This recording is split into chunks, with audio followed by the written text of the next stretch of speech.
For the second unit of thermodynamics, in previous lecture we discussed heat engine, Carnot cycle, work done in Carnot cycle and efficiency of Carnot cycle.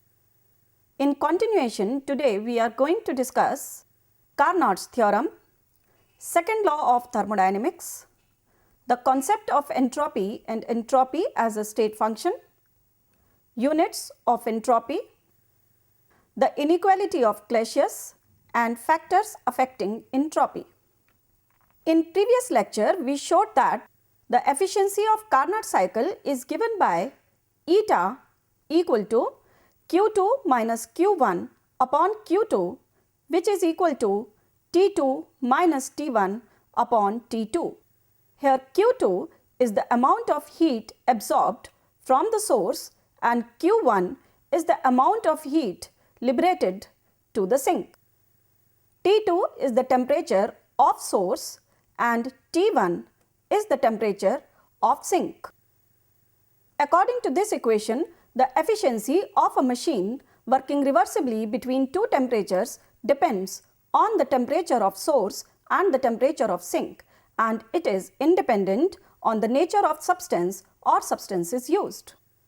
It can also be said that all periodic machines working between two same temperatures will have the same efficiency, and this statement is also known as Carnot's theorem.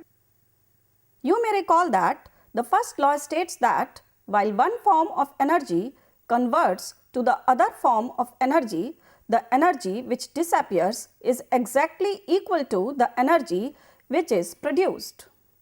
But first law of thermodynamics is silent about the extent to which this conversion can take place. Second law of thermodynamics tells us about this point. It says that while all other forms of energy can be completely transformed to heat energy, but heat energy cannot be completely transformed to other forms of energy without leaving some change in the system. This generalization has led to another form of second law of thermodynamics, which states that it is impossible to convert heat into work without compensation. Now we can derive an expression for the entropy through Carnot cycle.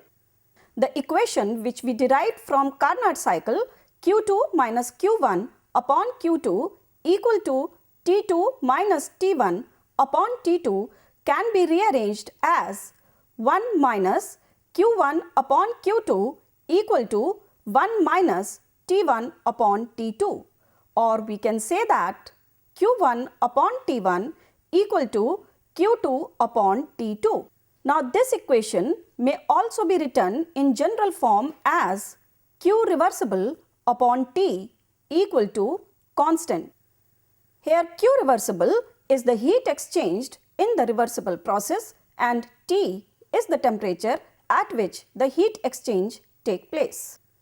Now Q reversible upon T is a definite quantity and is known as entropy and represented by S.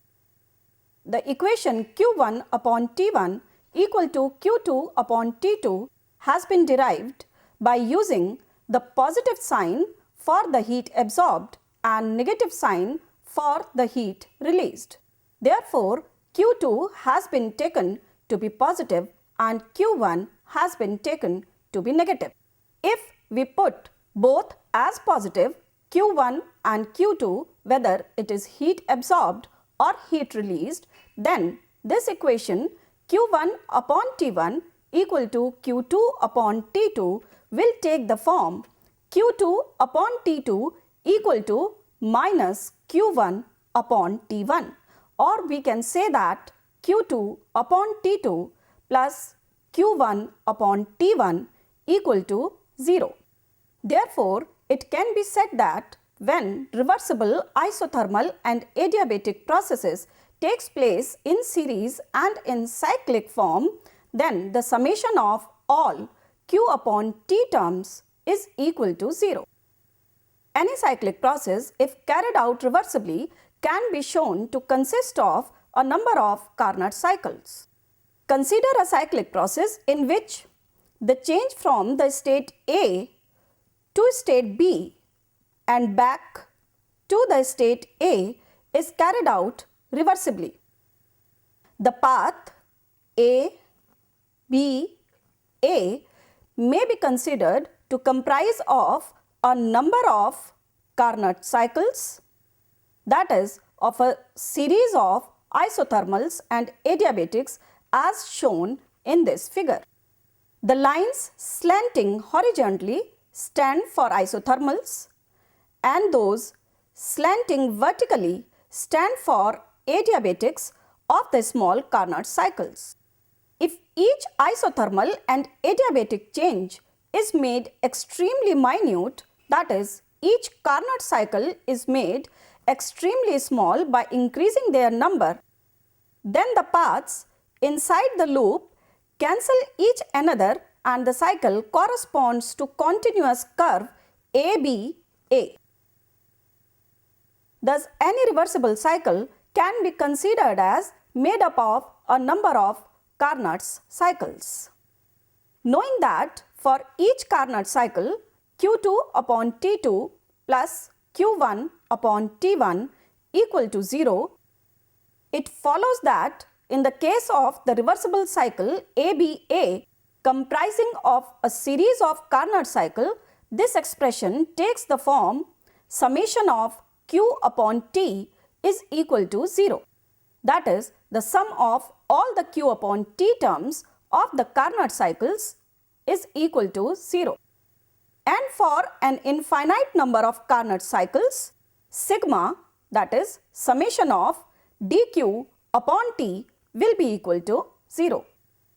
Since the cycle is performed in two steps, that is from A to B and back from B to A, it follows that summation of dq upon T equal to 0, which can be shown as integral of dq upon T within the limits A to B plus integral of dq upon T within the limits from B to A is equal to 0. The integral dq by T within the limits A to B is the summation of all dq by T terms when the system changes from A to B along path 1, and the integral of dq by T within the limits B to A is the similar summation when the system returns from state B to the original state A along path 2. From the equation, summation of dq by T equal to integral of dq by T in the limits A to B plus integral of dq by T in the limits B to A equal to 0, we get integral of dq by T in the limits A to B for path 1 will be equal to minus of integral of dq by T in the limits B to A for the path 2, or it can be said that integral of dq by T in the limits A to B for path 1 is equal to dq by T in the limits A to B for path 2. From this equation, it follows that integral of dq by dt in the limits A to B is a definite quantity which is independent of the path followed by the system, but it depends only on the initial and final state of the system. This quantity, therefore, like delta U and delta H, represents the change in some single valued function of the system of state A and state B. This single valued function is known as entropy and is represented by S. If SA is the entropy of the system initially and SB is the final entropy of the system, then delta S, that is change in entropy of the system, will be given by SB minus SA, which will be equal to integral of dq by T within the limits a to b. For each infinitesimally small change, ds will be equal to dq by T, and at constant temperature for a finite change, ds becomes delta S and dq becomes q. Therefore, delta S will be equal to q upon T. As entropy is a state function, therefore, delta S of the states from A to B will remain same whether the process is reversible or not. Mathematically, it will be given by the equation delta S equal to integral of dq by T within the limits A to B only when the changes are brought by reversible cycles. It is because this expression has been derived through Carnot cycle in which all the processes are reversible. It is very difficult to define the absolute value of entropy of a system. Hence, change in entropy is calculated. Entropy change is considered as the sum of all Q upon T terms during the whole process. Thus, the entropy change for a finite change of state of a system at constant temperature is given by delta S is equal to Q reversible by T. As entropy change is expressed as heat exchanged divided by absolute temperature, hence the unit of entropy are calorie per degree. This is also known as entropy unit represented by EU. The SI unit of entropy will be equal to joule per Kelvin. Entropy is an extensive property. Therefore, the amount involved has to be mentioned. Generally, this amount is taken to be equal to 1 mole. Here, we have an example to calculate the entropy change during vaporization. Calculate the entropy change in the evaporation of 1 mole of water at 100 degrees Celsius. Latent heat of evaporation of water is 9650 calories per mole.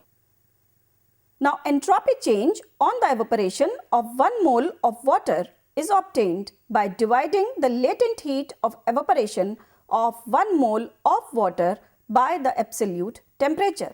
Hence, delta S will be equal to 9650 divided by 373.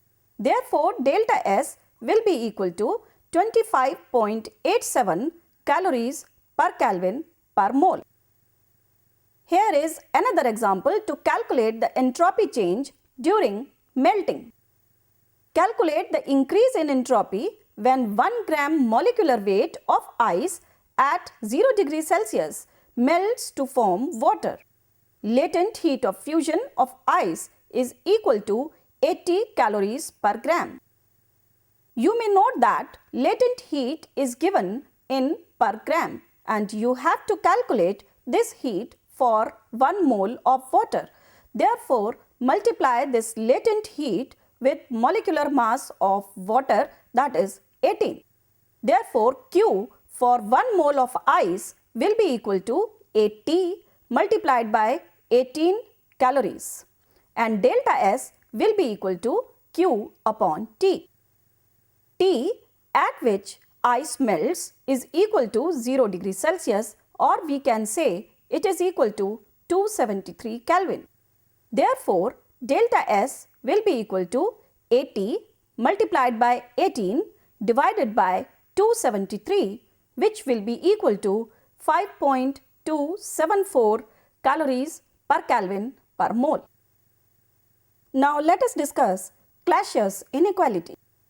Clausius showed that if in a cycle irreversibility enters at any stage, then the integral of dq by T is always less than 0.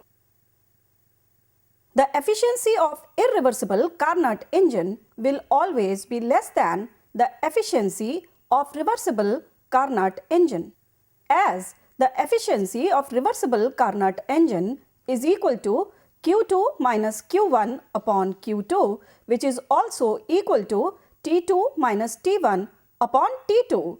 Therefore, for irreversible process, Q2 minus Q1 upon Q2 will always be less than T2 minus T1 upon T2, where Q2 is the heat absorbed at temperature T2 and Q1 is the heat returned at temperature T1. Therefore, Q2 upon T2 minus Q1 upon T1 will be less than 0. In other words, integral of dq upon dt for an irreversible process is less than 0, or entropy of final state is greater than the entropy of initial state. As most of the processes occurring in nature are irreversible, hence it can be said that during spontaneous process or during irreversible process, entropy of universe tends towards maximum. Now we will discuss the factors affecting entropy. As increase in entropy is considered as increase in disorderness or randomness, hence sign for delta S of system can be given. The first factor which affects entropy is the phase change. When melting takes place, the substance is transferred from an orderly form to a more disordered form. Hence, entropy will increase. Therefore, sign for delta S system will be positive, or we can say that delta S system will be greater than 0. Similarly, during vaporization or sublimation, entropy increases because disorderness or randomness increases during vaporization or sublimation both. As a sample changes from solid to liquid or from liquid to gas, its particles become increasingly less ordered, or we can say more disordered. So, its entropy increases.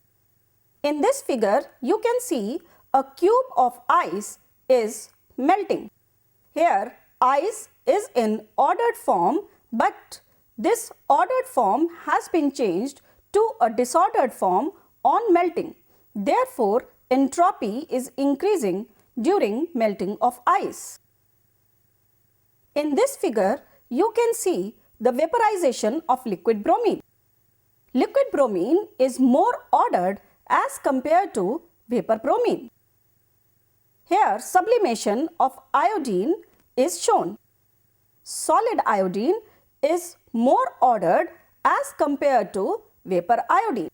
Hence, during vaporization of bromine or sublimation of iodine, entropy is increasing, or we can say delta S system in both these processes is greater than 0 or positive.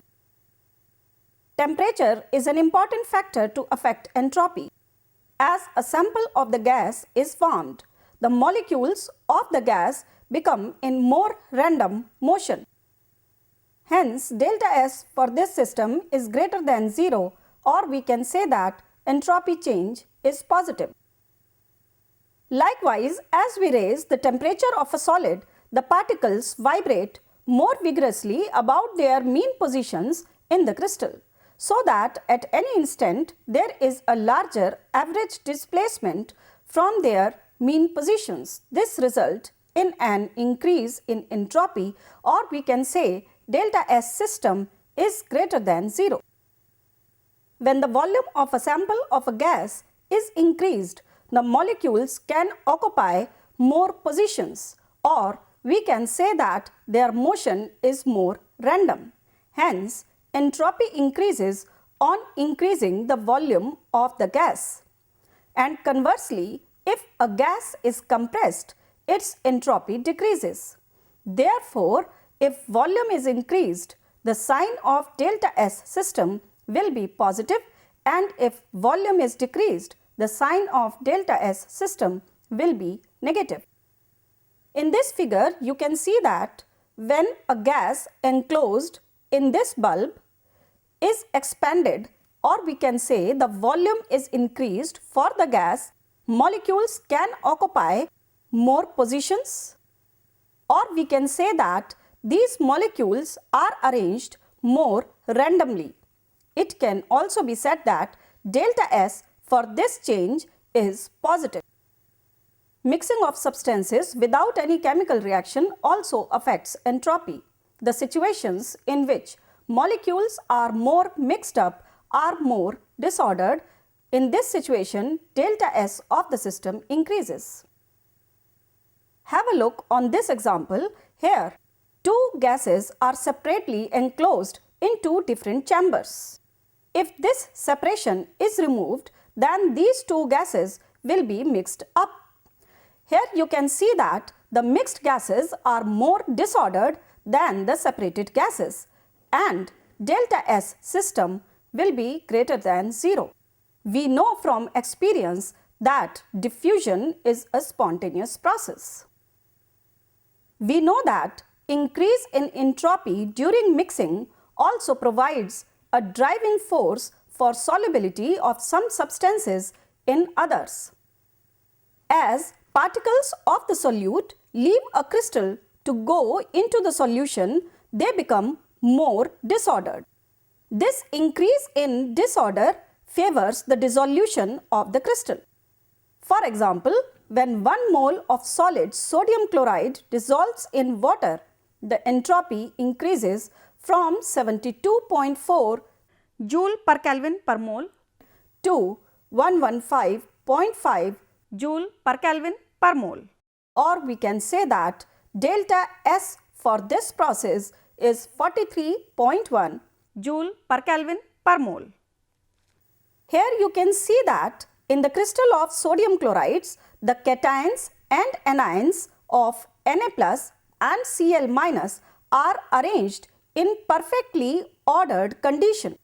But when this crystal of sodium chloride gets dissolved in water, then disorderness increases, hence entropy increases. When water and propyl alcohol are mixed to form a solution, then you can see disorderness increases, hence entropy increases, or we can say that delta S will be greater than 0 or delta S will be positive for this dissolution also. Increase in number of particles or dissociation of gases or different substances also affects entropy.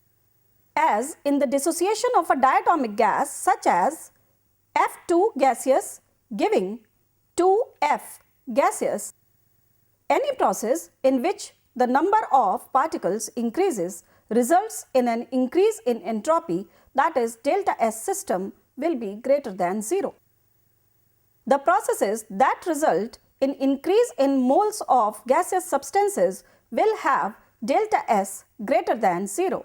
For example, if we take this reaction, liquid hydrazine reacts with hydrogen peroxide to give nitrogen plus water, then you can see that there are no molecules of gaseous substances in reactants, but in products there are 5 moles of gases. As number of gas molecules increases from reactants to products, therefore delta S for this reaction will always be positive, or we can say delta S system will be greater than 0. Now we have an example in which you can arrange the entropies of different substances in order. Rank each group of substances in order of increasing absolute entropy at 25 degrees Celsius and give reasons for your ranking. First group is liquid mercury, solid mercury and gaseous mercury.